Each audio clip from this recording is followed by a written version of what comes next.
जागायजेननाय जोलुर बादायनायाव नलबारि मासानि देरहासार पानेरि दख'रा एबसु आरो गेलेमु आफादनि बानजायनायाव दिनै 10 अक्ट'बरनिफ्राय बड'लेण्ड मुंख्लं गोसोखां जोलुर बादायनाय गान्दा खुंगुर गेलेग्रा फोथाराव नलबारि मासा आरो डिमाकुसि उसु क्लाबनि गेजेराव जागायजेनबाय। सेथि हाबाफारि बायदियै दख'रा एबसुनि फिरफिलाखौ बिरहोयो आफादगिरि तपेश्वर बर' बिथाङा, लोगोसे गेलेमु आफादनि फिरफिलाखौ बिरहोयो गेलेमु आफादनि आफादगिरि अमर दैमारि बिथाङा। नैथि हाबाफारियाव मुंख्लंफोरनिसिम बिबार बावजेनो उदालगुरि जिल्ला एबसुनि लोगो नेहाथारि बाबुल बर' बिथाङा। थामथि हाबाफारियाव जोलुर बादायनायखौ बेखेवना होयो बेरगाव जिल्ला गेलेमु आफादनि आफादगिरि बिन'द राभाया। दिनैनि जागायजेननाय जोलुर बादायलायनायाव नलबारि मासाया डिमाकुसि उसु क्लाबखौ फेजेनना 2-1 गलाव देरहायो। मिडियानि गेजेरजों आं दिनै बेखौनो फोरमायनो सानदों दि पानेरि दख'रा एबसु आरो लोगोसे पानेरि रिजनेल एसोसिएशननि बानजायनायावहाय दिनै फैयै 28थि बोसोर जाफैबाय जे मुंख्लं बिथांमोनखौ गोसोखांनानै जे गेलेनाय बे गेलेनायावहाय जोङो फुटबलखौनो जोंनि मेन हिसाबै जों लादों। दा जियानो जा नैबे बेलायाव जे मुंख्लंफोरखौ सिबिनो थाखाय जोङो फुटबलनि थ्रुयै जों मोनसे जे नेरसोन हिसाबै जों लादों। दा बेयाव नंगौ गोबाव सम बर'फोरा आन्दलन खालामबोबाय, आन्दलन खालामै मोनसे स्टेजाव सफैबाय। बै आन्दलन खालामनायावहाय बे मुभमेन्टआवहाय दिनै गोबां बर' बिर जोहोलावजो बिथांमोना गावनि जि बेसेन गोसा जिउ, गावनि न'खरनि बाय बाहागि बिथांमोनखौ साफ्रोमखौबो नागारनानै दिनै जोंनि गेजेरनिफ्राय बिथांमोना आन्दायलांनो गोनां जाबाय। बिथांमोनखौ जोङो सिबिनो थाखाय जोंनि जे मोनसे नेरसोन हिसाबै जों फुटबलखौ लादों। दा बेयावहाय जोङो दिनै 29थि बोसोराव जे मोनसे स्टेज जे मोनसे आगानाव होफैबाय।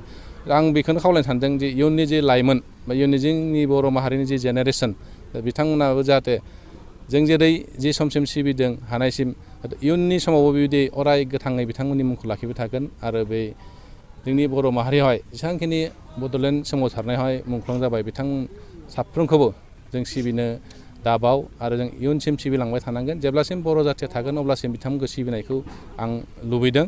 आरो जोंनि दख'रानि सिङावहाय गासै 11 बिथांमोना मुंख्लं जादों। दा बिथांमोननि न'खरनि जिखिनि जोङो सुबिदा होनांगौमोन बा जिखिनि जों बिथांमोननो जेरैबायदि मान सनमान होनांगौमोन हयथ' जों बेखिनिखौ हायाखै। आरो बेखौ आं खावलायनो सानदों जे जोंनि जि सरकारनिफ्रायबो जि हाजासे बिथांमोना बै न'खरनि जि अनसुंथायानो जा बा जि मोनसे संस्थापन जाहाथे बेखौ होयो आं बेखौ सरकारनिसिम खावलायबाय। आरो दिनैनि जे गेलेनाय बे गेलेनायावहाय जोंहा नलबारि आरो जोंनि भेरगाव डिस्ट्रिक्टनि जे चेम्पियन लिग चेम्पियन उसु डिमाकुसि क्लाब बिथांमोनाहाय बेयाव गेलेगोन। आरो बिथांमोननि गेलेनायनि गेजेरजों दिनै जों बे दिनैनि जे मुंख्लंफोरनि मुङाव होनाय गेलेनाय बे जागायजेनगोन आरो बेयो फैयै जोंहा 21 अक्ट'आवहाय जोंहा बे फाइनाल गेम जागोन।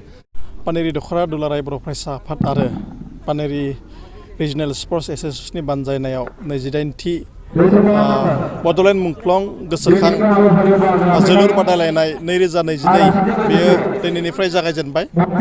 आरो बिनिनो गिबि हाबाफारि हिसाबै जोंहा दुलाराय बर' फरायसा आफादनि जे फिरफिला बिरहोनाय लोगोसे पानेरि रिजनेल स्पर्ट्स एसोसिएशननि जि जाथा बिरहोनाय आरो मुंख्लं बावनाय हाबाफारि गिबि हाबाफारि बे हाबाफारिखौ जोङो दिनै मावफुंबाय।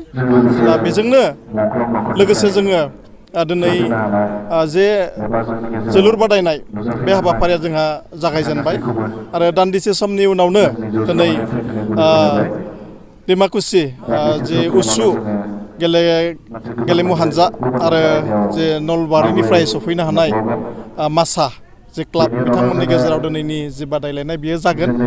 आरो बे गेलेनाया दिनैनिफ्राय जागायनानै 21 अक्ट'बरसिम सोलिगोन। दा बेखायनो जों आसा खालामदों बे गेलेनायनि गेजेरजों जोङो जोंनि दख'रानि सिङाव थानाय जे थांनाय गोलाव सम बर'फोरनि जि मोनसे अस्तित्वखौ लानानै बड'लेण्ड सोमावसारनाय बे सोमावसारनायाव जे पानेरि दख'रा दुलाराय बर' फरायसा आफादनि सिङाव 11 बिर जोहोलावजो बिथांमोना मुंख्लं जादोंमोन। दा बिथांमोननि गोसोखांथियावनो जोङो बे बादायनायखौ होनाय जायो। लोगोसे बिथांमोननि जोङो मुंखौ अराय गोजोर खालामनो आरो बिथांमोननि जि मोनसे जिउनि जि मोनसे बलिदान बेखौ जोङो लाखिलांबाय थानो थाखाय बा गोसोखांबाय थानो थाखाय बिथांमोननि मुंजों जोङो जोलुर बादायनायखौ होनाय जाबोदों आरो बियो 29थि जाबाय दिनै। लोगोसे जोंहा दुलाराय बर' फरायसा आफादनि जे मोनसे मावथांखि बर' हारिखौ जे गेरेमसा माहारि दानाय बे बेलायाव जोलुरजों लोगोसे जोङो बायदि रोखोमनि जिखिनि गेरेमसा माहारि दानायनि थाखाय जिखिनि दुलाराय बर' फरायसा आफादनि मावथांखि बेबो मोनसे बिनिनो हाबाफारि। दा बेखायनो जोङो बोसोरफ्रोमबो बेखौ जों खुंनाय जायो आरो बिनि गेजेरजों जोंनि पानेरि ओनसोलनि जे गेलेनो मोजां मोनग्रा जोंनि जे जेनेरेसन बिथांमोनखौ जोङो थुलुंगा होनो जों नाजादों। बिथांमोनखौ जों बोरैहाय जोलुर गेलेनायनि गेजेरजों मोनसे गावबा गावनि जिउ दानाय आरो लोगोसे बर' माहारिनि मुंखौ बोरैहाय फेहेरनो हायो बे थांखिखौनो लानानै जोङो बे हाबाफारिखौ लानाय जायो आरो बेयो दिनैनिफ्राय जागायजेनबाय। गिबियावनो निउस 24 बड'लेण्ड नोंथांमोननिसिम पानेरि रिजनेल स्पर्ट्स एसोसियेसन जानानै साबायखर बावहरनाय थाबाय।